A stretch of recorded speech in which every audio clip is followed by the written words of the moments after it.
Alright, so I'm back again today with another deck profile, and this one's of my own deck, a Hunder deck, and I got second place at a box tournament this weekend at my locals, which consisted of Fire Fists and Gadgets and Water, a bunch of meta decks and a bunch of random decks like Gravekeepers and Frogs.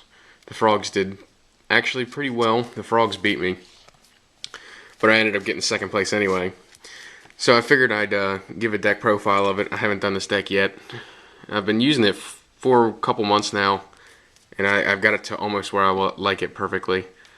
So you start with 3 Thunder Seahorse, searches out with everything, all your other cards. It's almost perfect except for you can't special summon, but that's why I run the traps I run. And then 3 Ma Hunder, 3 Pa Hunder, and 1 Sis. Ma and Pa give you extra normal summons, and Sis Hunder is a recycler, but I only run one of her because she's got incredibly low attack. And if you don't end up drawing into a trap, it leaves you wide open. And that's about it. She's okay. Some people run 2, so you can search it with Seahorse, but I don't like pitching Seahorse for 2 really weak cards that don't let me go into special summoning. I run 3 Prism because going into Synchros and then boosting it by 1,000 is ridiculous. 3,500 Stardust or 2,700 Thought Ruler Archfiend can completely change the way your opponent plays. A Stardust on the field that's that big completely shuts down Fire Fist. They have to really play around it because they can't just tanky pop and search like they normally do. They have to worry about Stardust, and then you get your Stardust back at the end of it, which really helps. And then a 3,500 beater is pretty good. There's not much in the game that gets over it, except for Obelisk, which happened. That was the Frogs. For hand traps, I run 2 Veiler, for Fire Fist mostly, and other rogue decks that use on-the-field effects. 1 Gores, because Gores wins games. You can drop them and just change the way a game plays. Same with Honest. Having a Lagia attack into your weak monster and dropping Honest, and they can't do anything about it, that really hurts your opponent. The spells, triple Space Typhoon, because back row sucks, and it pops tanky and stops Fire Fists. 1 Heavy, 1 Dark Hole. At the beginning of the tournament, I realized I was at 39 cards, but I didn't know what, so I just threw in a random card, which was Starlight Road. And after the tournament, I got home and looked through my whole deck and realized I didn't play with Monster Reborn, and I actually didn't mind it. I know you're probably calling me crazy for not using Reborn, but I feel like the deck has enough recycling ability with other spells and Sis Hunder to not need it.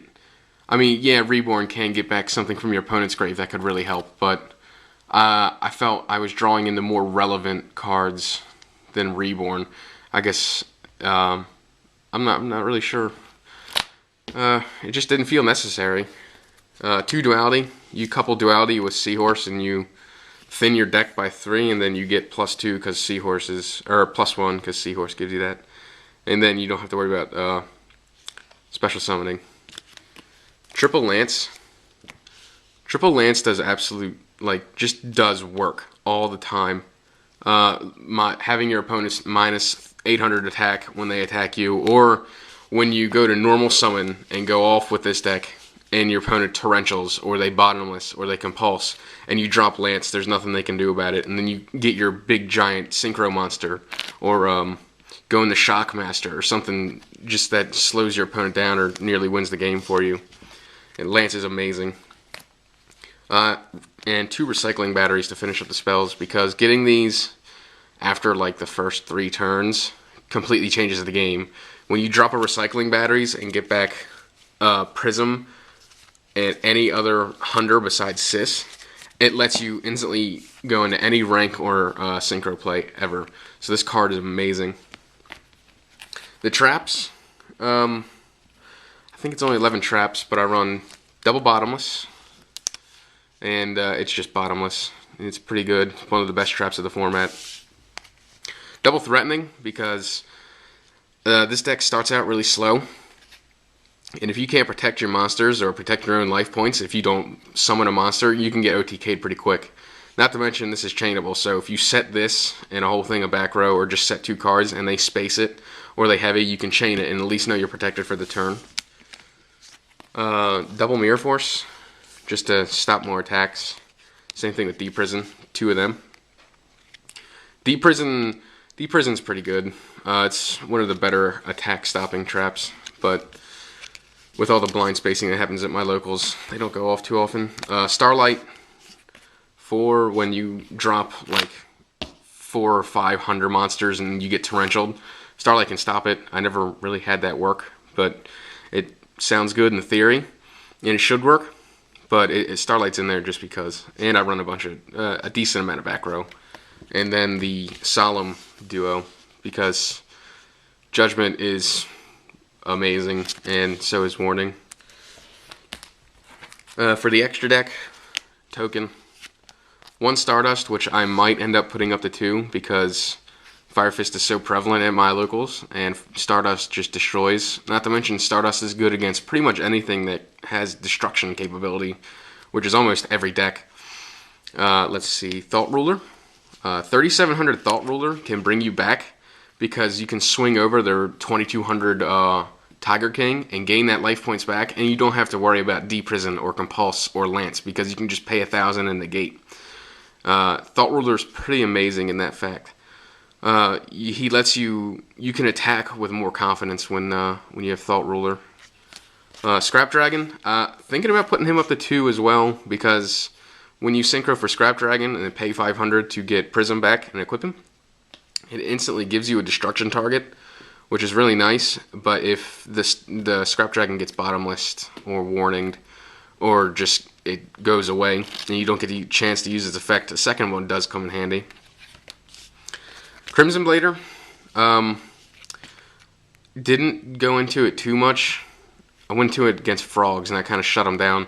But had I played against one of the water decks that were there or the Prophecy deck that was there, I definitely would have been using this more because anytime I play a Prophecy deck, I always try and go into this or water because it just shuts them down if you manage to pop one of their little monsters with this guy.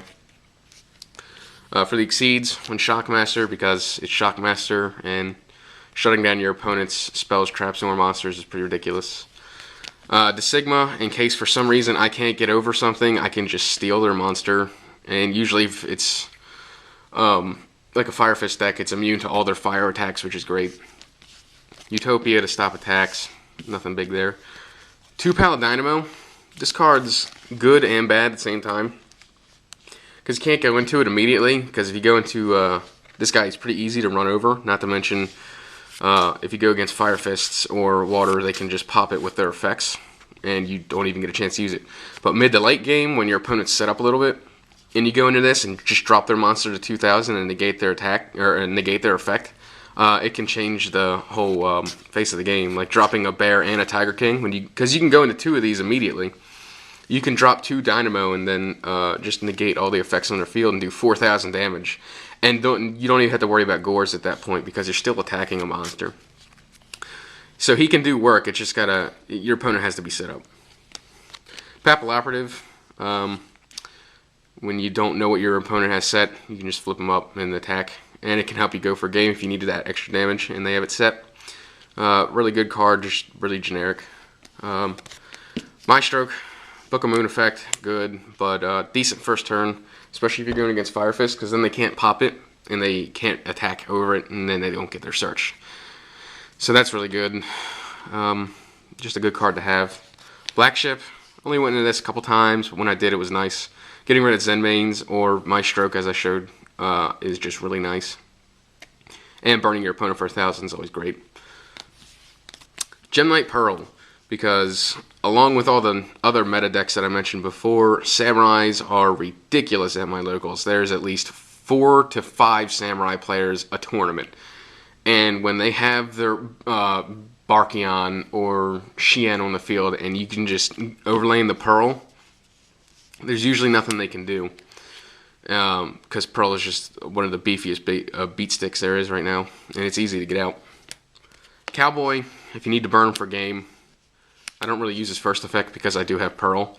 But if I do need to get over something big, then he can be an out. But usually I end up going into a synchro if I need to get over something big. But he's really good. He can win games. And Dweller for the one water deck there, and any other random graveyard deck, which is quite a few actually. But Dweller's really good. He can help you stop your opponent dead in their tracks, especially if they're playing water. And he can help you draw into some good stuff while your opponent sits there and struggles because they can't get their effects off. And finally, for the side deck, it's kind of geared more towards Sams than anything because they're just a really annoying deck to play against. But one Kinetic Soldier, because I don't have two. I'd probably run two because he turns into a pretty fat ass and not much gets over him. Really good card against Sams, and yeah, heroes too. There's a couple hero players. He helps with that. Double Puppet Plant used to just be for Sams, but since there's a Prophecy deck there now, taking their Priestess or any of their other cards and overlaying with them or synchroing with them is really nice, and it can set you up for OTKs because if they have a Priestess on the field, you can just drop Puppet Plant and take it. Same thing with their Shien. Just take the Shien, and then you have a negate for that turn, and you can attack. 2 Fossil Dyna, because this deck normal summons like crazy, and only special summons once or twice per turn, at most. So it's easy to set one of these, and watch your opponent swing into it, and then just cry tears. He's really good. Also, stopping your opponent from special summoning, and I can just poke you to death with little tiny beat sticks. Triple Gozen, because everything's light. Didn't really use it ever. Didn't need it, to be honest. I guess Prophecy it's really good against, but I never went up against them that weekend. Triple Macro, because you don't need the graveyard to use Seahorse's effect, which is really amazing. I've seen some people main deck it, but I'd rather have the option for Recycling Batteries, Honest, Valor, and Sis, because I usually side out 1 Recycling Batteries to at least put one of these in, and Honest and Gores. But Macrocosmos does work. Double Dust Tornado, Fire Fists, pop their Tenkies and whatnot. Same with Mind Crush. Mind Crush is good against Gadgets and Fire Fist. Hitting all 3 bears out of someone's hand at the same time with 1 Mind Crush is pretty ridiculous. You pretty much win the game at that point. But yeah, Mind Crush does good work. One thing I would change about the deck, though, I want to put Avarice in somehow, because even though Recycling Batteries is nice, it only gets 2 monsters back to your hand, and you can really thin your deck fast. And I've run out of monsters completely, like had only Gores and Honest in deck, which really kind of sucks. So Avarice would be a nice add to the deck, but I don't know what to take out for him. I'm thinking Gores, but besides that, I'm not sure. But that's my Hunder deck. I really enjoy playing it, and nobody sees it coming, so it's really hard to side against, I guess you would say. But let me know what you think in the comments. Please subscribe, comment, rate, like, whatever you want to do. Link me to your videos of the deck, because I'd love to see how people build them. I'm always open for new ideas. So thanks for watching.